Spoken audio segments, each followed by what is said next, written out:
Tātad, taro kārtas. Pirms mēs ķeramies pie praktiskajiem darbiem, pie taroka spēles, jeb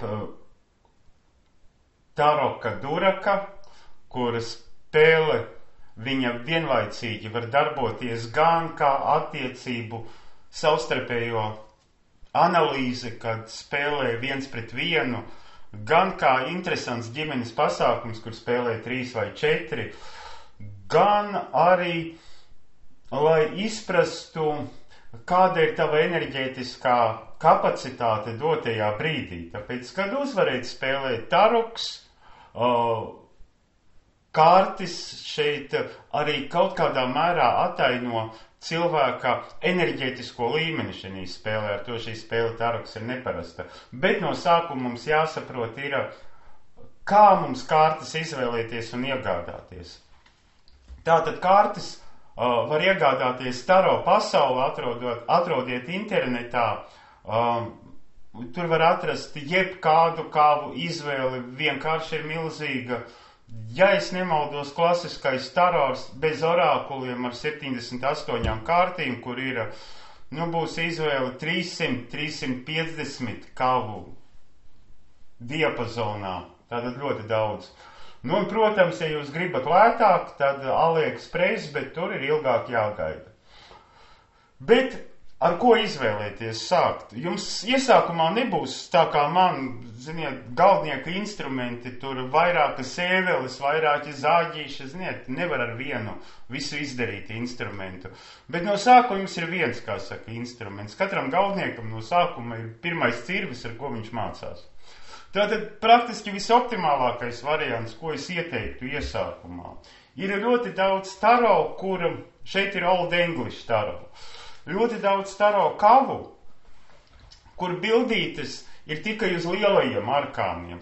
Saprotiet, uz mazajiem arkāniem bildīša nav, vai viņas ir tādā veidā mazliet nosacītas.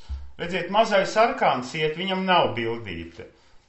Viņam ir tie zīžļi vāles, un tu skaidri redzi, tas ir mazais arkāns. Bildīte ir lielais arkāns, un bildīte, redziet, mazais arkāns nav bildīte, uzreiz viņa atšķirās.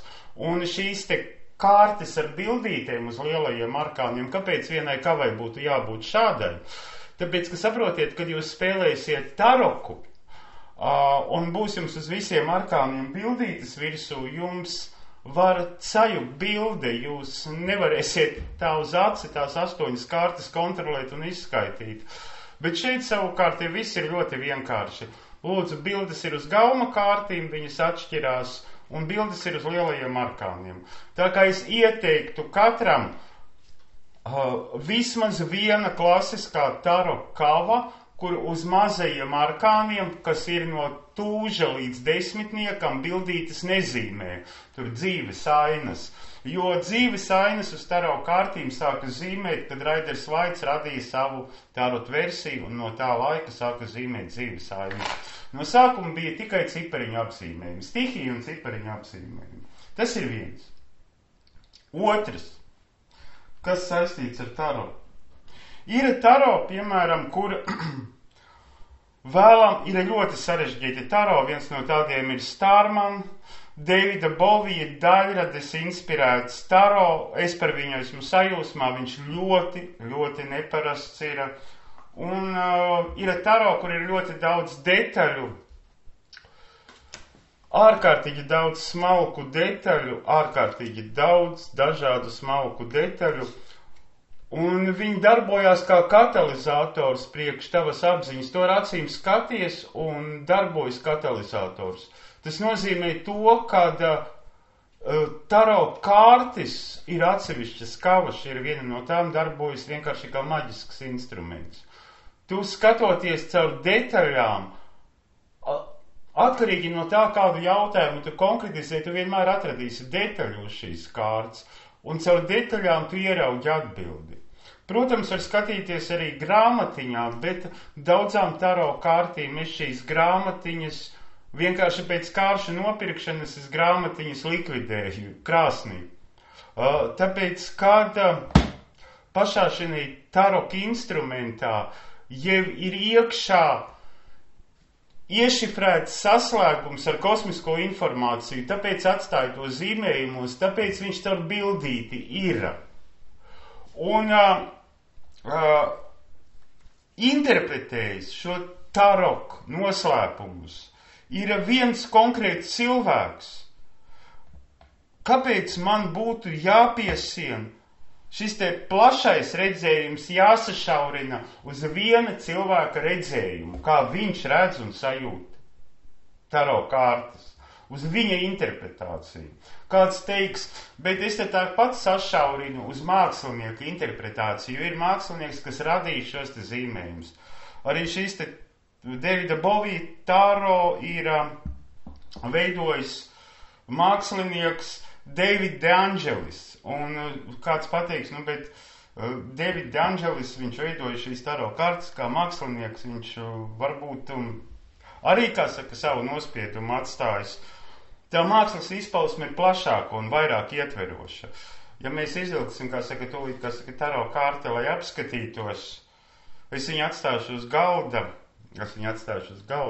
lai apskatītos, kas mums nodarbībās gaidāms, kādas, kā saka, pārmaiņas, kas nodarbībās notiks. Tad mēs varam analizēt uzmanīgi, paņemot palielināmo stīklu, izpētot detaļas un saprotot visu, kas tur ir ieslēgts. Tālāk nākamais variants. Šīs ir tādas kastītēs iet, kā jūs saprotat, krāšņās. Viņas ir krāšņās, briesmīgās, visvisādas ir šādas murderkraufs. Un šeit ir arī, kā saka, jāsaprot, kādam ir uz to Ādamsu ģimenes tradīcijās stils. Ziniet, Ādamsu ģimenes stils kādam patīk. Šeit, protams, ir Ādamsu ģimenes stilā, kā saka, kārtas tādas. Kāds teiks, patumšas. Tādas, saprotiet, Ādamsu ģimenes stiliņā. Jā. Un no šīm patumšajām mēs varam tagad tādu notikumu interesanti izvilkt vienu, kas pasaulē, kā tagad svarīgi, kā saka, notiek. Pasaulē, kas svarīgi notiek, pasaulē tiek kaut kāds, kā saka, projekts noslēgts vai apglabāts. Varbūt tas ir labi šeit cilvēks viss pasaulē. Pasaulē kaut kas noslēdzas, apglabājās, kaut kam ir pienācis, nobremzēts, noslēgts, apglabāts. Un saprotiet, šī te interpretācija, taro, viņa kaut kādā mērā ir svarīga ar to, par kādu tēmu jūs skatāties. Un vienmēr uz sajūtu jūs izvēlaties kārtas, kas jums atsaucās tieši vizuāli zīmējumos. Tieši vizuāli atsaucās. Nav svarīgi, tur ir 8. ir karma un 11. spēks vai otrādi. Jūs tāpat zinat, ko nozīmē arkāns spēks un ko nozīmē arkāns karma un kādu cipariņu pie taro kavas piezīmē. Tas nav būtiski. Jūs zinat, par ko ir runa, jo pareizā secība šeit ir kalendārā jums redzama. Pareizā secība ir pa dienām iet.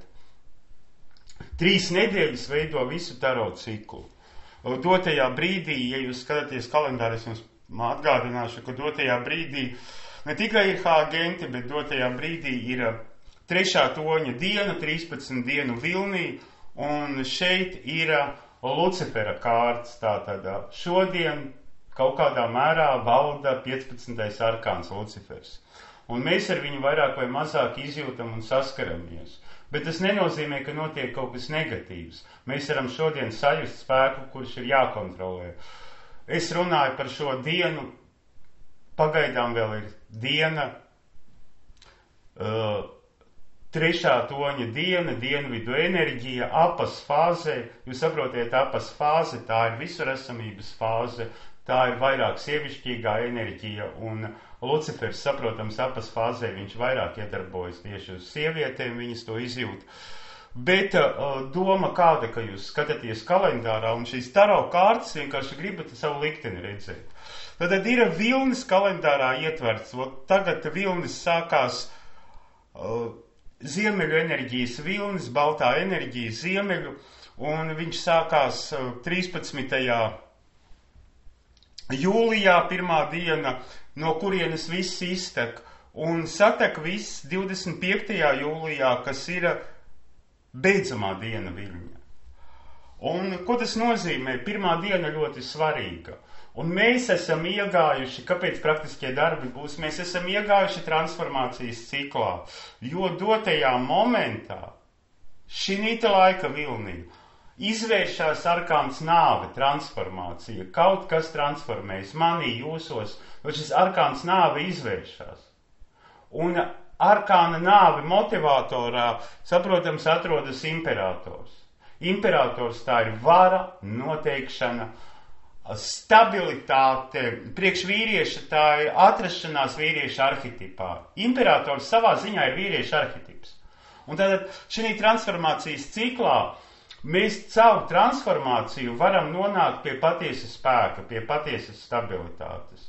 Agrākos laikos karaļus imperatorus inicēja ar nāvi. Tādā nozīmē, kad Francijas karalis, viņam nācās tur puikas gados 16, 17 pabūt kaujas laukā un ieraudzīt, kā tas viss notiek un kāda tāda ir dzīves realitāte. Viņam varēja kaut kas notikt, jo viņam iesasargi nenosargāja. Tad viņam vajadzēja visu to redzēt, iziet tam cauri, lai viņš saprastu, kas ir būt karalim. Un mēs šī ciklā atrodamies.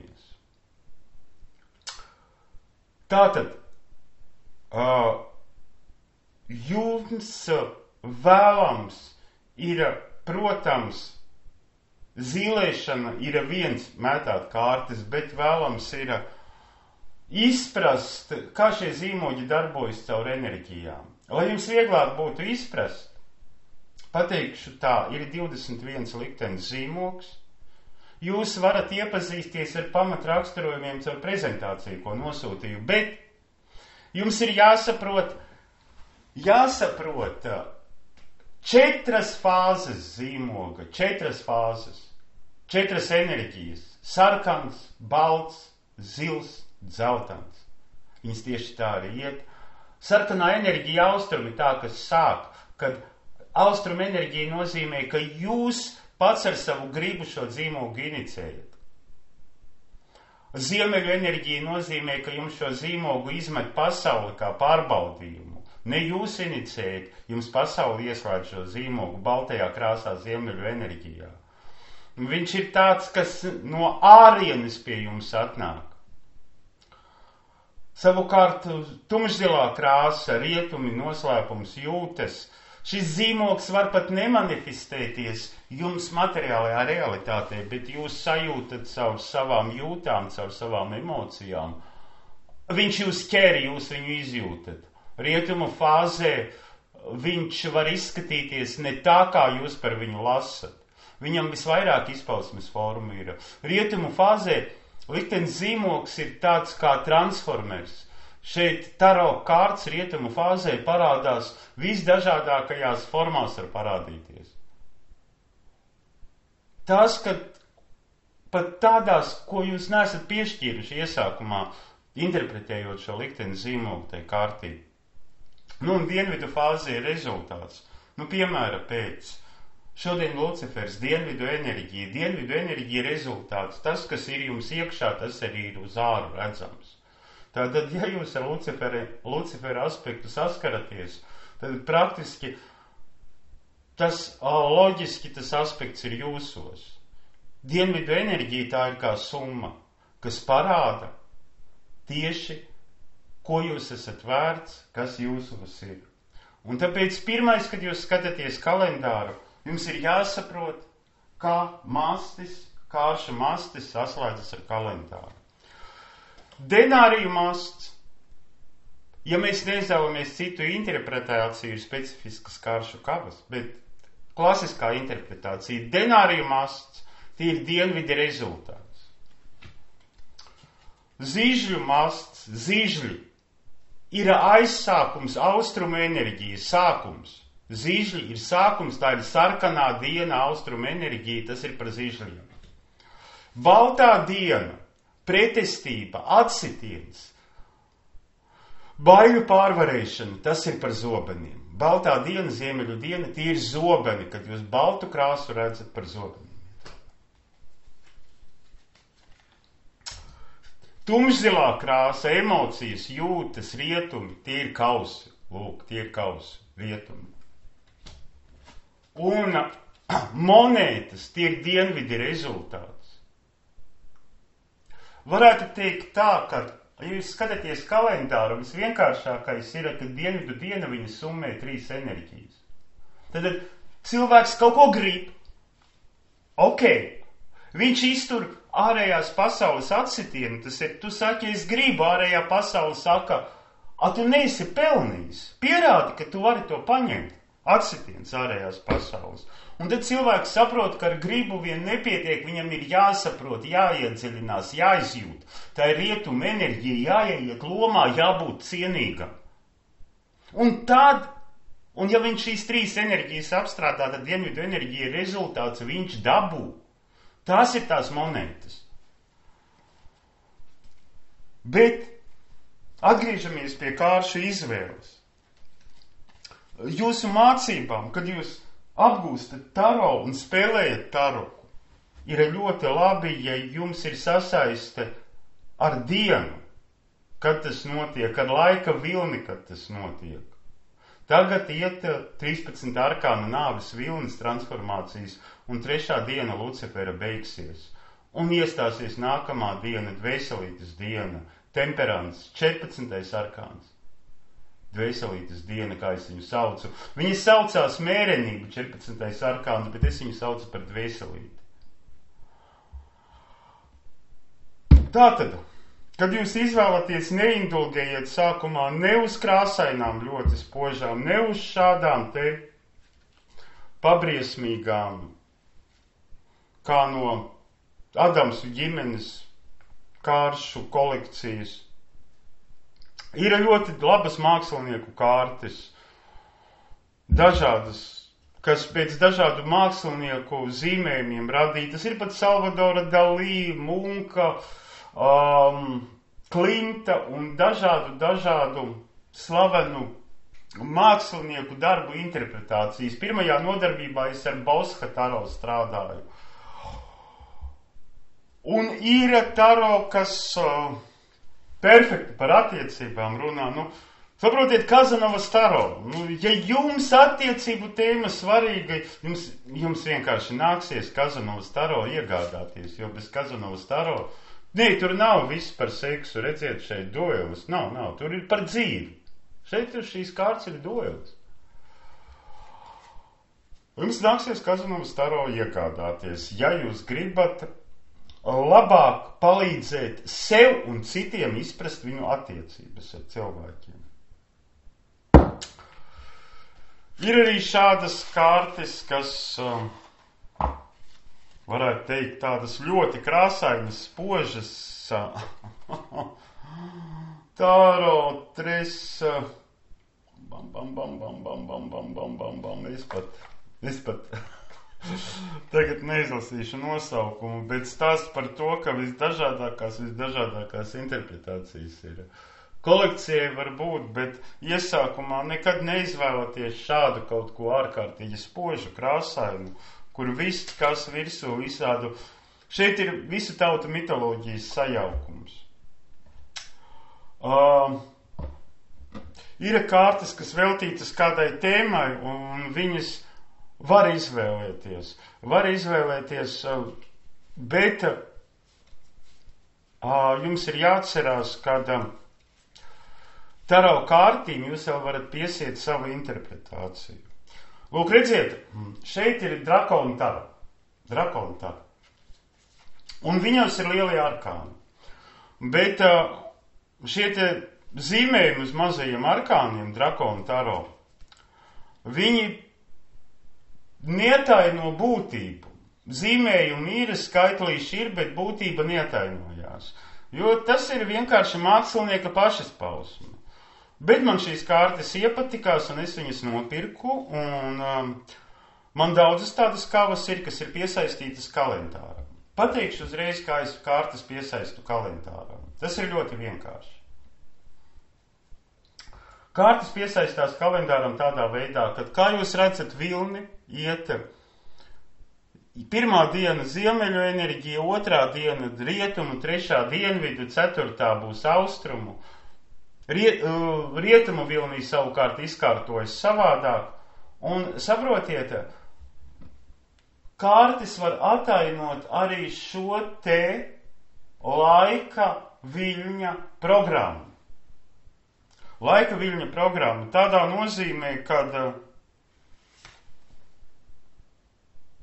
6 denāriji ir dienvidu enerģija 6. atslēgā, dotajā 52 dienu ciklā. Un kādā veidā, piemēram, man būs interesanti uzzināt, man ir iekodēts, kā saka, Drakona taro.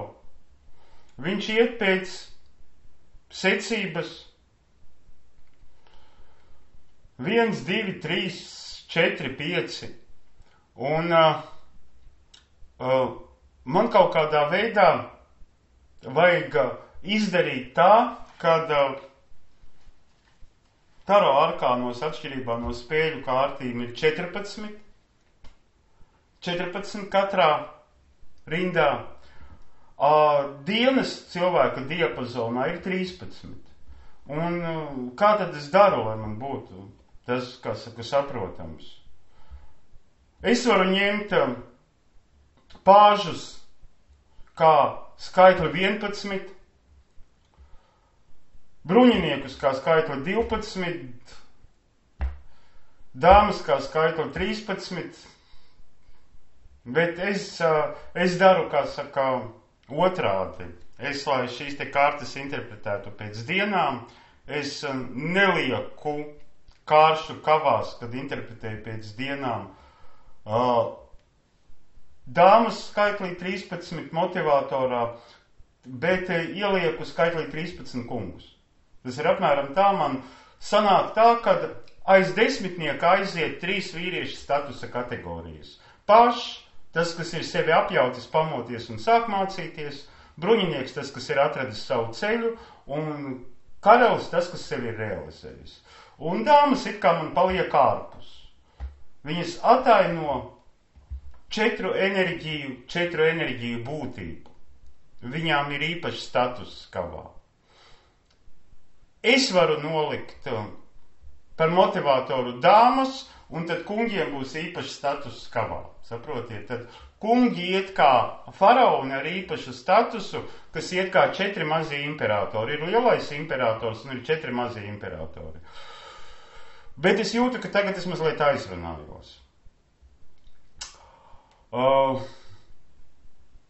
Tātad, kad jūs izvēlaties kārtas, mēs izveidosim čatu WhatsAppā.